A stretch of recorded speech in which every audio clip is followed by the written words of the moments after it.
Hello everyone. इस video में गोरखपुर जिले के बारे में बात करेंगे। गोरखपुर में बहुत सारी ऐसी इंपॉर्टेंट चीज़ें हैं जिनके बारे में यूपीपीएससी यानी कि कमीशन आपसे पूछता है। तो याद रखिएगा आने वाले एग्जाम के लिए जैसे कि आरओ और यूपीपीएससी 2025 का प्रीलिम्स दोनों ही के लिए इसके कुछ इंपॉर्टेंट फैक्ट्स बहुत ज़्यादा इंपॉर्टेंट है। तो आइए चलिए इनके बारे में बात करते हैं। देखिए गोरखपुर में सबसे पहले याद रखिएगा कि गोरखपुर राप्ती नदी के किनारे स्थित है। ठीक है, तो नदी कौन सी है? राप्ती नदी।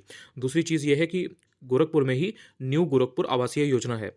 तीसरी चीज़ ये है कि यहाँ पर अप्रैल पार्क की स्थापना भी की जा रही है।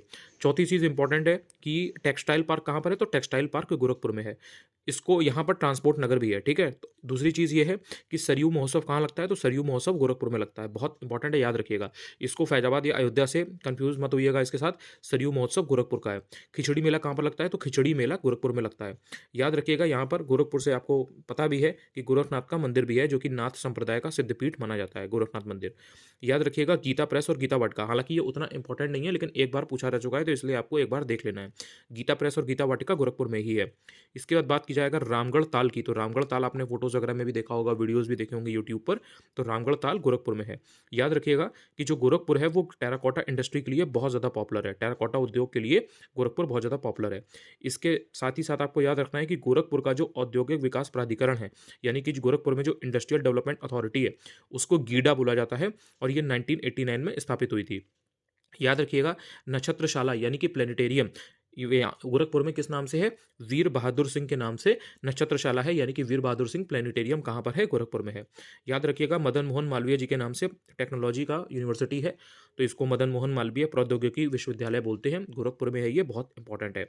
याद रखिएगा अखिल भारतीय आयुर्विज्ञान संस्थान यानी कि एम्स कहाँ पर है? गोरखपुर में है। इसके अलावा गोरखपुर में 3 राजकीय बौद्ध संग्रहालय हैं जो टोटल यूपी के अंदर है, उनमें से एक गोरखपुर में ही है। यानी कि यूपी में एक राजकीय बौद्ध संग्रहालय है और बाकी यूपी में 2 जगहों पर 2 अलग हैं राजकीय बौद्ध संग्रहालय। 3 हैं यूपी के अंदर, उनमें से एक गोरखपुर में है। याद रखिएगा कि प्रदेश के अंदर यूपी के अंदर 6 फॉरेंसिक लैब जो बन रही हैं, निर्माणाधीन है, उनमें से एक गोरखपुर के अंदर है। एक बहुत इंपॉर्टेंट फैक्ट है गोरखपुर का कि यहाँ पर राहुल सांकृत्यायन संस्थान भी है। इसके साथ ही साथ अब जो मैं फैक्ट बताने जा रहा हूँ ये कई बार पूछा जा चुका है, तो इसको ध्यान से पढ़िएगा। यूरिया उर्वरक कारखाना यानी कि एफसीआई, इसे दोबारा से शुरू किया जा रहा है, तो ये यूरिया उर्वरक कारखाना कहाँ पर है? गोरखपुर में है।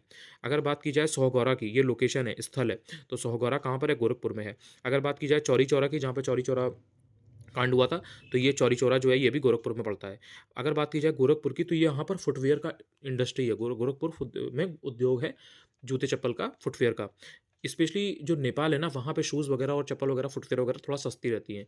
तो कहीं न कहीं गोरखपुर का उधर से पास पड़ता है नेपाल का बॉर्डर, तो इस वजह से कहीं न कहीं गोरखपुर में भी ये जो इंडस्ट्री है ये फली-फूली है। याद रखिएगा कि स्पिरिट और शराब उद्योग भी गोरखपुर में बहुत ज़्यादा पॉपुलर है। साथ ही साथ पूर्वोत्तर रेलवे का जो मुख्यालय है, जो हेडक्वार्टर है, वो भी आपका गोरखपुर है। टेलीग्राम जरूर ज्वाइन कर लीजिएगा, अनुज चतुर्वेदी ऑफिशियल है, आप सर्च करोगे आपको ईज़िली मिल जाएगा। ऐसे ही इन्फॉर्मेटिव वीडियोज़ के लिए चैनल को जरूर सब्सक्राइब कर लीजिए। Thank you so much.